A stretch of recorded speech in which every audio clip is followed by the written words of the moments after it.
All right, guys. Hope you're doing well. Just want to review with you yesterday's assignment, bell ringer, obviously, and then just want to go over some of the information today. What I didn't talk about on Monday, I want to get more in detail about press issues, things like that, and how there's many problems, I guess you'd say, with the founding fathers when they created the Constitution. I mean, technology, they couldn't expect where we're at today with technology and how to maybe censor some of these things. So I just want to talk about that a little bit more today. All right, so bell ringer, here you go. Not psychology, you don't want that.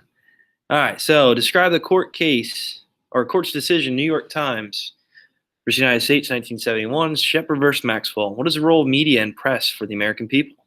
There you go. So I'll give you a few seconds, pause the video, write down your response, and I'll go over it.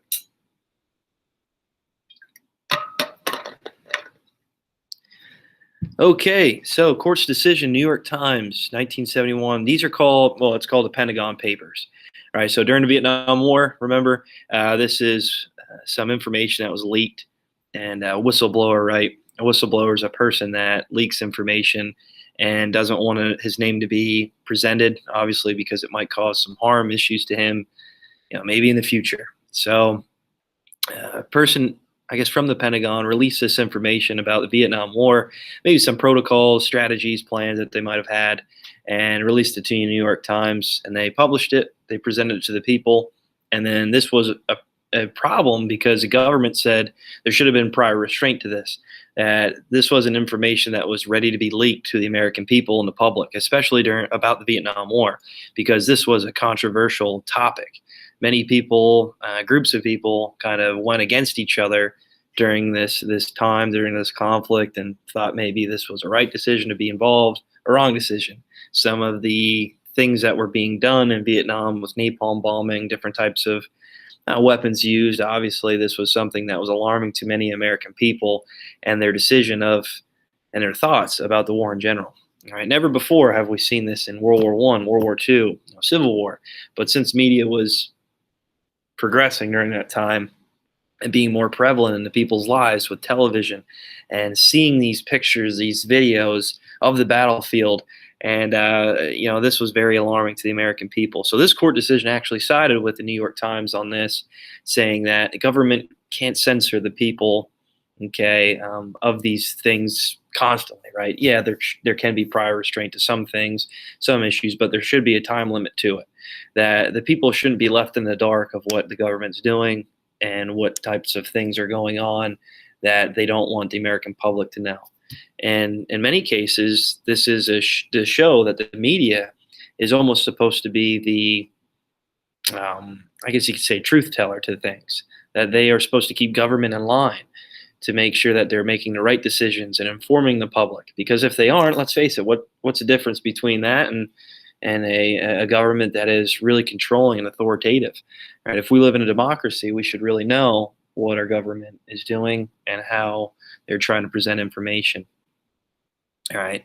So Shepard versus Maxwell. This is one of the issues with media being involved in the courtroom, and this was a court case that really was a landmark case because this was something that really has never been done before. Right. The media was so involved with this murder, this homicide. And again, this was the homicide of a wife, of Shepard's wife, and it was so involved, and the community knew so much about it that this was detrimental to the court case because they said that this was a almost a going against a free and fair trial because the media was constantly involved. As soon as the judge would make a decision, as soon as the lawyer would make a comment, the media was flicking cameras. This was constantly sounds of the cameras, people in the media talking, reporters talking, and it caused an issue with free and fair trial because let's face it, you can't concentrate when these cameras in your face. There's constantly snapping pictures going on, and people talking constantly throughout the court case, and that's not fair.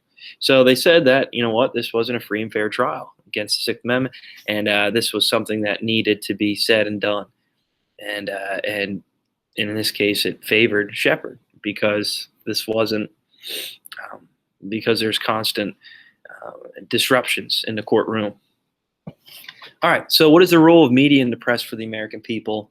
Again, it should be almost as an informative way, of letting the people know of what's going on in government, what's going on in current events, things like that, and what the government's trying to do to help certain things out or present to the people the truths behind things. Obviously, evidence needs to be prevalent, okay, and there has to be evidence in order to try to prove a decision or a name calling or a statement that's going on. And in many ways, the press should be a way of trying to mediate the government, try to keep them in line, all right? Try to make sure that they're appeasing to the people, that they're not trying to hide anything from the people, that they're not trying to perform any type of lack of trust, right? That they're not trying to lie to the American public. And again, this is something going on today that many people argue that, you know what, the press and media is in many ways corrupted, right? That there's things that the media is trying to hold from the people, or that they're trying to display a one-sided narrative or agenda. And again, I mean, it doesn't matter what side you're on. You're going to see this constantly, right? From the right side, conservative side, and the left side with, liberal views, agendas, right? So there's a lot of different, I guess you could say, discrepancies, concerns today with what kind of role the media is playing in the American life, and that's going to be a topic of concern for, it's not going to end. This is happening all throughout history, and obviously, as American people, as individual citizens, we should know the truth behind things. We should have evidence backing reports and issues. Right? It shouldn't always just to try to grab the attention of the American people or grab the attention of the viewer. Let's have some backing to it. Let's have some, I guess, say morals, right? All right, so there you go. Today, I just want to talk about some press issues, some interesting roles of the press and how that should help people out, especially during the time of new technology, things like that, and how maybe it might be different depending on what type of media you're using and presenting. Okay, real quick. All right, let's see where we're at here. Okay. All right, so freedom of the press. We all know, freedom of the press. This was something that wanted to be presented in the Constitution. That we can't just, really pick one side of the political spectrum. That we can't just try to guide one way. That it needs to be a way that the press is trying to mediate. Okay, try to keep the government in line. And it's almost trying to make sure that there's a check between the people and the government. Try to keep the people. Keep the government in check while they're presenting information, so that the government is not trying to act out, that they're not trying to be corruptive in many ways, and that they're always presented to the American people the truths behind things, and that evidence needs to be shown, right? So with that, books, newspapers, magazines, radio, television, and internet. These last three things, obviously, the Founding Fathers had no idea that the technology today would be where it's at, right? They had no idea that this information would be presented, across radio waves, through the internet, okay, on television screens. They had no clue. So there has to be some sort of, I guess, say, bureaucracy, right? There should be some sort of agency that tries to keep these types of media outlets in check, in line. And that's where social media comes into play. I mean, right now with Facebook, Twitter, Instagram, TikTok, all right, there's constant changes with these platforms. You see Mark Zuckerberg, right, in court all the time, because this is something new. This has never been seen before. And they want to try to make sure that the American people aren't really being persuaded in one way to one agenda. That they need to try to have an equal playing field for both political sides, that they're not just trying to, I don't know, almost corrupt the American public. And that's why you see that all the time on television. you know, because this is something new that they never thought social media would be a thing where political agendas would be distributed, actions against public officials would be presented. Obviously, you see this more than ever on Facebook, Twitter, Instagram, you name it. Okay. All right, so radio and television, I know I went over this. I just want to briefly go over it again. So the FCC is a licensed um, commission, which is trying to keep these things in check with radio, television. Okay, obviously social media, that's a new thing where who's going to try to keep them in check?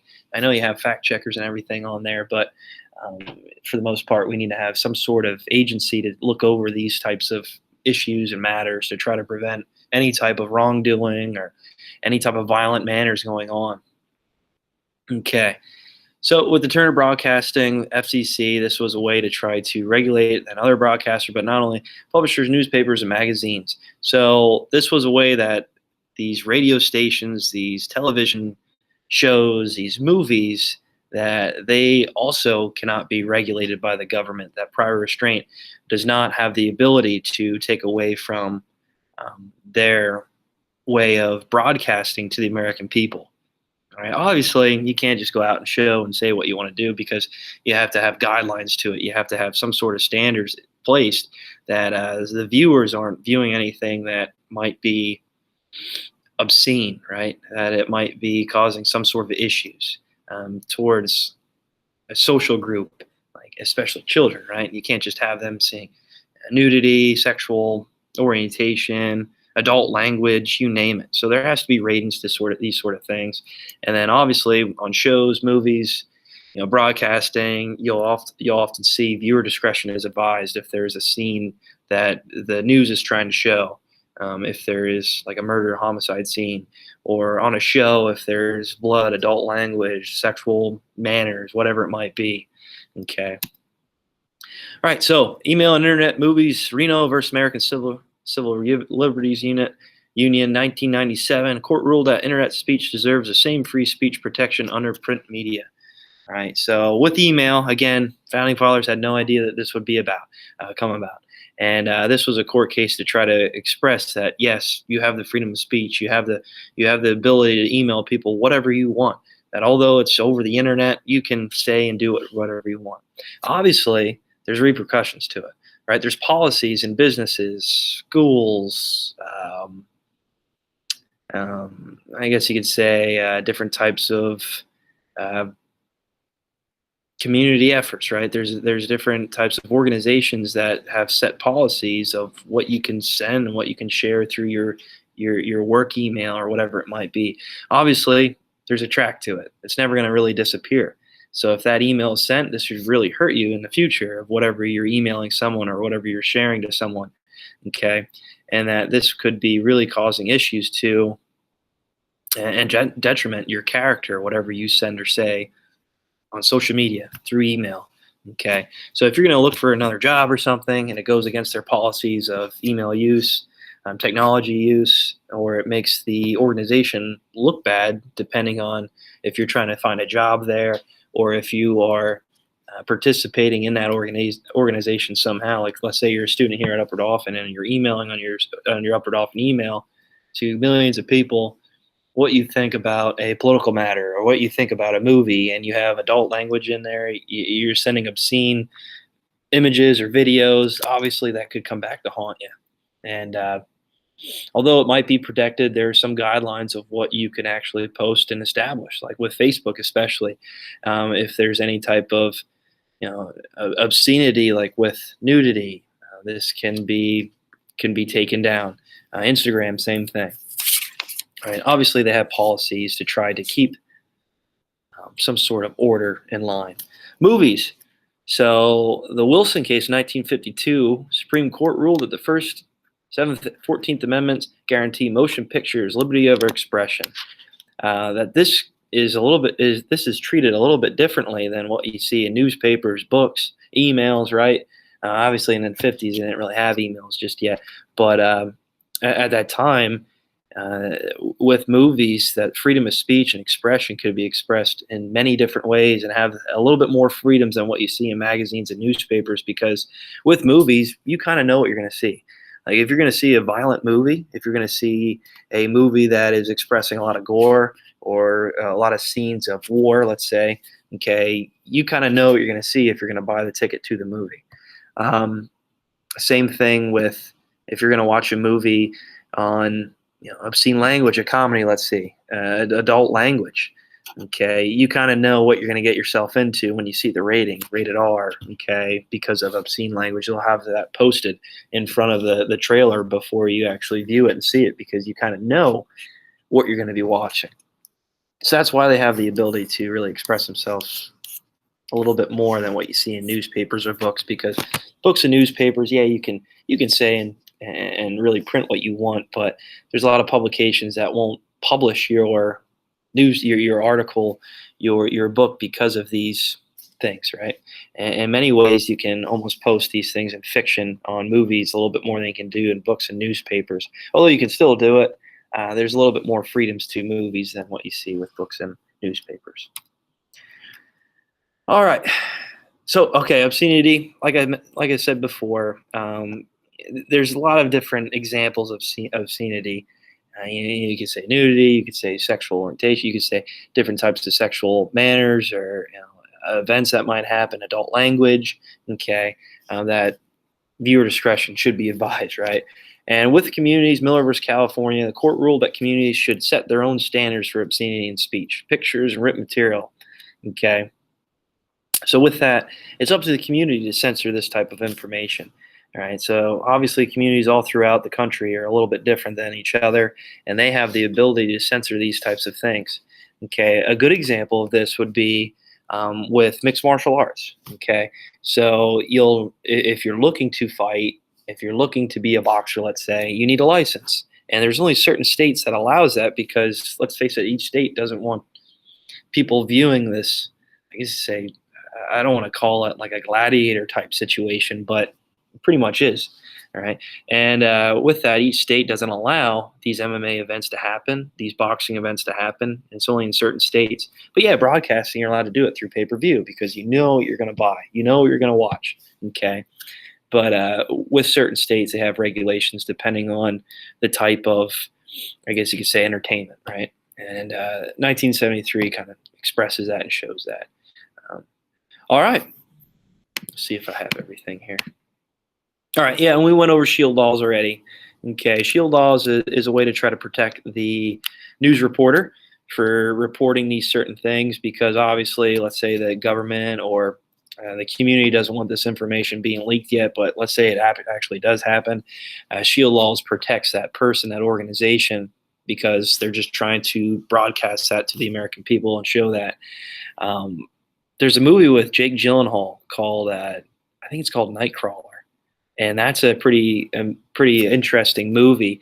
And it's just a man that is always at the event, always at the, I guess you could say, problem that might happen. Like, let's say it's a car accident, let's say it's a shooting, whatever it might be, a crime, and he's always there, the first one there. And the shield laws protect him so that they can't just put him in jail and really think that, you know what, maybe this guy's actually starting these types of crime scenes or these events. And in the movie, he might mess with some evidence. Who knows, right?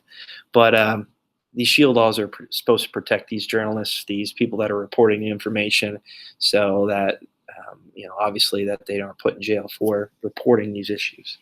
All right. Well, that's all I got here. And we are a prior stream. So take care, guys. I'm going to post an activity for you to complete. Okay, and that will be it for today. All right.